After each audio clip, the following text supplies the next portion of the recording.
Salut à toi et merci encore une fois de plus d'avoir cliqué sur ma vidéo. Si c'est ta première fois de passer par ici, je m'appelle Fabrice Zopop, je suis investisseur immobilier depuis plusieurs années déjà.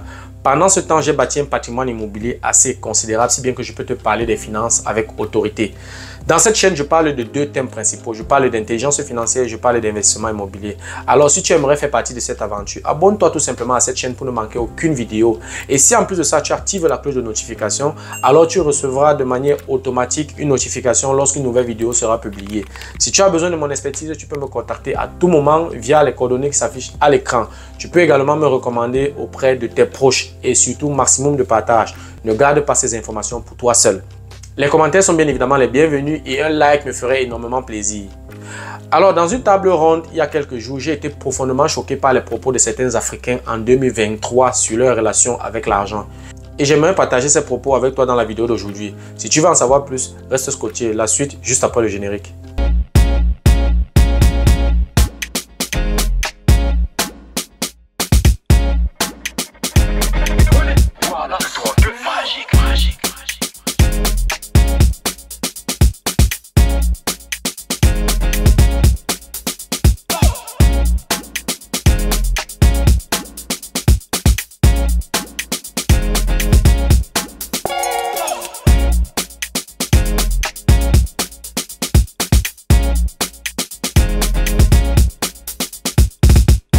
Voilà, autour de cette table, nous étions au nombre de 5, dont tous africains. Nous avons discuté pendant des heures et j'ai posé une question juste pour jauger les personnes qui partageaient ma table, notamment la question de savoir que ferais-tu si tu avais 50 000 € dans ton compte bancaire qui t'appartient. J'ai été choqué, je dirais même scandalisé de leurs réponses et je n'ai pas voulu laisser ça passer comme ça gratuitement. Tout d'abord, je tiens à préciser que je ne suis pas ici pour imposer un mode de gestion financière à qui que ce soit. Je ne suis le professeur de personne ici. Chacun est libre d'utiliser son argent comme il veut. Je suis ici pour proposer des pistes d'orientation. Si ces pistes peuvent te permettre d'améliorer tes finances, alors j'aurai gagné mon pari. Revenons donc à cette fameuse table ronde. Dans cette table ronde, la première personne m'a dit « Avec les 50 000 €, je m'achèterai ma voiture de rêve et la voiture de rêve de ma copine puisqu'il est encore célibataire. » La deuxième personne m'a dit « Avec les 50 000 €, je vais me construire une grande résidence en Afrique, notamment au Cameroun. » La troisième personne m'a dit « Avec les 50 000 €, je vais profiter pour visiter mes pays de rêve, pour me faire plaisir, m'acheter des objets de marque. Et avec le reste d'argent, j'irai au pays, m'amuser avec mes amis, m'amuser avec ma famille. » La quatrième personne m'a dit « Je vais utiliser cette somme de 50 000 € comme apport personnel pour l'acquisition de ma résidence principale. » Après avoir entendu ces 4 réponses, j'ai été profondément choqué. C'est quand même incroyable que certains Africains en 2023 aient ce genre de raisonnement. Maintenant, moi, je te pose la même question. Que ferais-tu si tu avais 50 000 € dans ton compte bancaire qui t'appartient?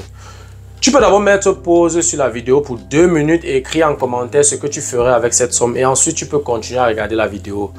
Pour chaque réponse, je me suis senti dans l'obligation de réagir. Quelles étaient donc mes réactions? Pour celui qui a dit qu'avec 50 000 €, je m'achèterais ma voiture de rêve et la voiture de rêve de ma copine, je lui ai d'abord demandé si lui et sa copine avaient un permis de conduire. Il m'a dit non. Je lui ai donc dit que pour 2 permis de conduire, tu vas devoir prévoir un budget de 7 000 €.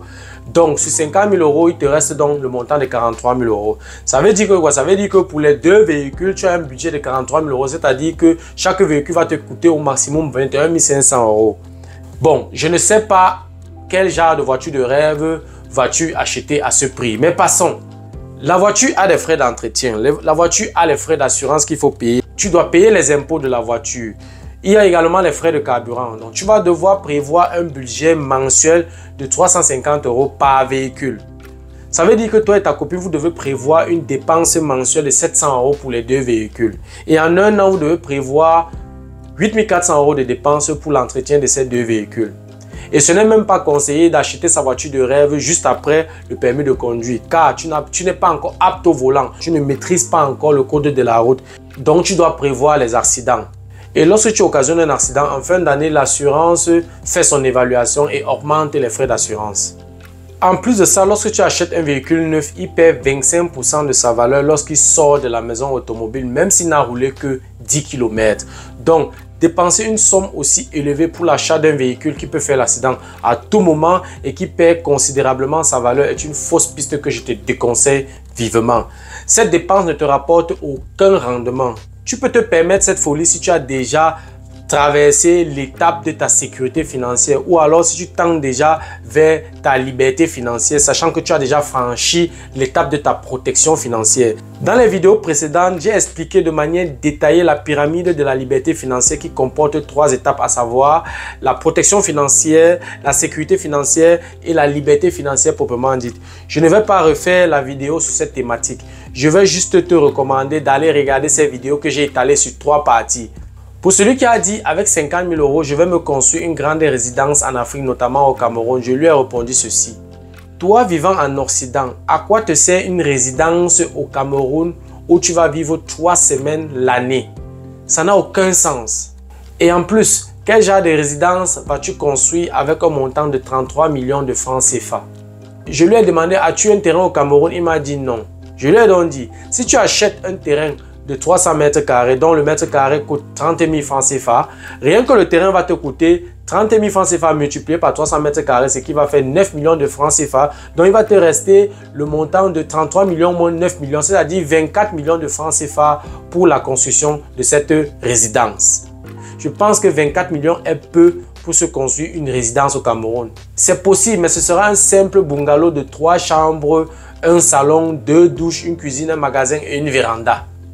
C'est un investissement que je te déconseille. Pourquoi je te le déconseille? Je m'explique. Ce bungalow, tu peux le mettre en location et exiger un loyer mensuel de 150 000 francs CFA et 20 000 francs CFA pour l'entretien de la maison, l'électricité et l'eau. Donc, le loyer mensuel total s'élève à 150 000 francs CFA plus 20 000 francs CFA, c'est-à-dire 170 000 francs CFA. Supposons que tu vas rentrer définitivement pour y vivre, disons, dans 15 ans. Ce qui te fait une perte de 170 000 francs CFA multiplié par 12 mois, multiplié par 15 ans, soit 31 millions de francs CFA que tu jettes par la fenêtre. Si tu veux absolument investir en Afrique, tu peux augmenter ce capital à 120 000 euros ou tu cherches des partenariats pour construire un immeuble. Et au rez-de-chaussée, tu peux prévoir un appartement pour toi, pour tes vacances et le reste de l'immeuble, non, tu prévois les studios que tu vas meubler pour les étudiants. C'est très rentable et c'est une clientèle assez sûre. Pour celui qui a dit avec 50 000 euros, je vais profiter pour visiter mes pays de rêve, pour me faire plaisir, m'acheter des objets de marque et avec le reste, j'irai au pays, m'amuser avec mes amis, m'amuser avec ma famille. Je lui ai répondu ceci. Tu es libre de faire avec ton argent ce que tu veux. Mais lorsque tu n'as pas à quoi atteindre ta liberté financière, je te déconseille ces folies. C'est une erreur fatale. À quoi te servent 2 semaines de folie pour retourner à ta réalité de pauvre? Tu peux être juste un peu patient, faire travailler cet argent pour toi, te bâtir un patrimoine financier considérable et ensuite tu peux te faire plaisir comme tu veux. Mais cela n'exclut pas le fait que de temps en temps tu te fasses plaisir, mais de manière modérée. Donc c'est une fausse piste. Pour la 4e personne qui m'a dit « Je vais utiliser cette somme de 50 000 euros comme apport personnel pour l'acquisition de ma résidence principale », ce n'est pas mauvais en tant que tel. C'est encore mieux que les 3 premières personnes. Car avec une résidence principale, tu n'as plus de loyer à payer. Tu es obligé de rembourser la dette de la banque selon le taux de remboursement que tu as fixé avec la banque. Et ce taux de remboursement constitue ton patrimoine. Mais je te le déconseille. Pourquoi? Je m'explique. Supposons que tu as trouvé une maison pour ta résidence principale qui coûte 400 000 euros. Tu as comme apport personnel le montant de 50 000 euros, 40 000 euros pour les frais supplémentaires pour l'acquisition et 10 000 euros pour le financement du prix d'achat. Tu achètes cette maison avec l'aide de la banque et tu demandes un financement de 400 000 euros moins 10 000 euros, c'est-à-dire 390 000 euros pour l'achat du bien et 30 000 euros pour la modernisation. Donc, le volume de crédit sera 420 000 euros, 390 000 euros plus 30 000 euros. Tu reçois de la banque un taux d'intérêt de 4% et un taux de remboursement de 1,5%, c'est-à-dire que tu as une annuité de 5,5%. Donc, tu as 23 100 euros à payer par an. Si on divise donc ça par 12 mois, tu auras 1 925 euros à payer par mois. Puisque cette 4e personne est mariée, je suppose que lui et son épouse gagnent ensemble 5 000 euros, ce qui constitue déjà une bonne solvabilité. Puisque lui et son épouse gagnent ensemble 5 000 euros, et si on considère également les frais supplémentaires comme le chauffage, l'eau, les taxes foncières, l'assurance et le reste, on sera à peu près à 2500 €. Nous voyons donc que les 2500 € représentent déjà 50% de leurs revenus. Donc la situation est déjà limite. Supposons que lui et son épouse ont signé une période de taux fixe de 10 ans, ce qu'on appelle généralement Tinsbindung. Ça veut tout simplement dire qu'après 10 ans, lui et son épouse doivent renégocier le financement de la dette restante, ce qu'on appelle généralement Anschluss Finanzierung. Maintenant, si après les 10 ans, les taux d'intérêt ont augmenté de 4% à 7%, ce qui est réaliste, et qu'ils ont remboursé pendant les 10 ans à peu près 80 000 €, ils auront une dette restante de 340 000 €.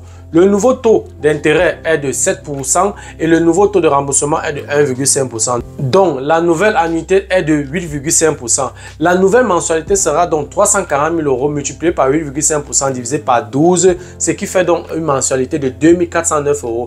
C'est-à-dire 500 € plus élevé que les 10 premières années, ce qui est énorme. Comment faire donc pour combler ce déficit? Il a ce déficit parce qu'il n'a pas prévu de roue de secours, parce qu'il n'a pas prévu de réserve. Donc, c'est un bon investissement, mais le moment doit être bien choisi pour éviter de tomber dans ce piège.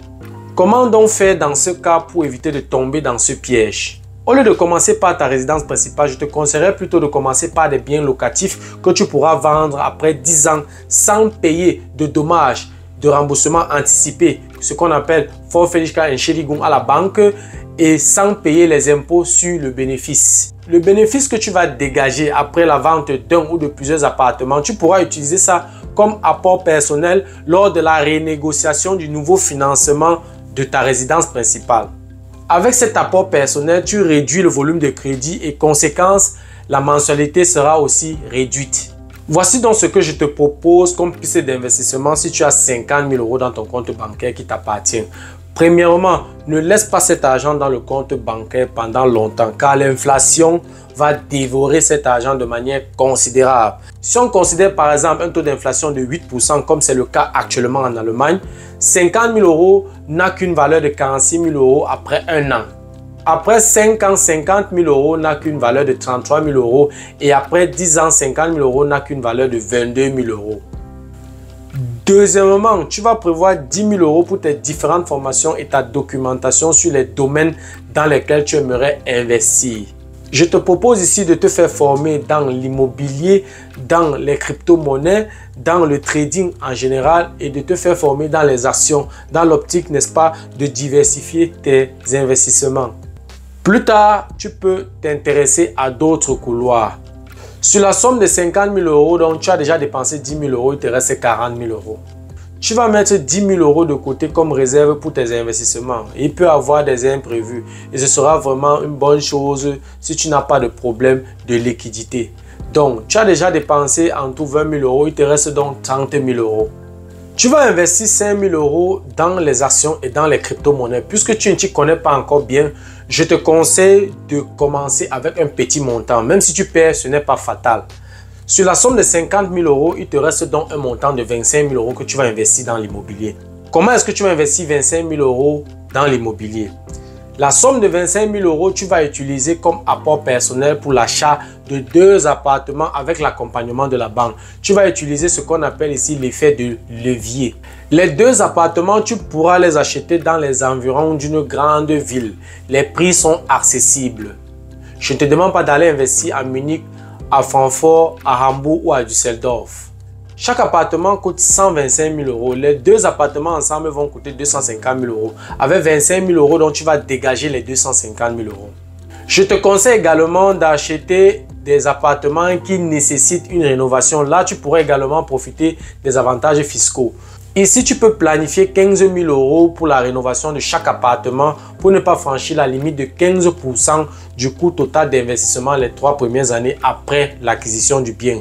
Sinon, le fisc va te rembourser les frais de modernisation sous forme d'amortissement pendant 50 ans ou pendant 40 ans. Mais je ferai une autre vidéo là-dessus. Pour les 2 appartements, tu prévois donc 30 000 € pour les travaux de rénovation. Et cette somme de 30 000 €, tu intègres dans le financement. Les banques refusent le plus souvent de financer les frais supplémentaires pour l'acquisition, mais acceptent sans problème de financer la modernisation des biens immobilier car cette mesure augmente la valeur du bien et par conséquent diminue le risque pour la banque. Avec 25 000 € comme apport personnel, tu as donc dégagé 250 000 € pour l'achat des 2 appartements et 30 000 € pour la modernisation. Donc avec 25 000 €, tu as dégagé un crédit de 280 000 €. C'est ça qu'on appelle l'effet de levier. C'est la puissance de l'investissement immobilier. Tu utilises ici l'argent des gens pour bâtir ton patrimoine financier. C'est tout simplement magique. Une fois les travaux de rénovation achevés, tu mets les 2 appartements en location. Tu as donc des revenus locatifs qui te permettent de payer les intérêts à la banque, de payer le remboursement à la banque, de payer les frais d'entretien du bien et de mettre une réserve de côté pour des éventuels problèmes.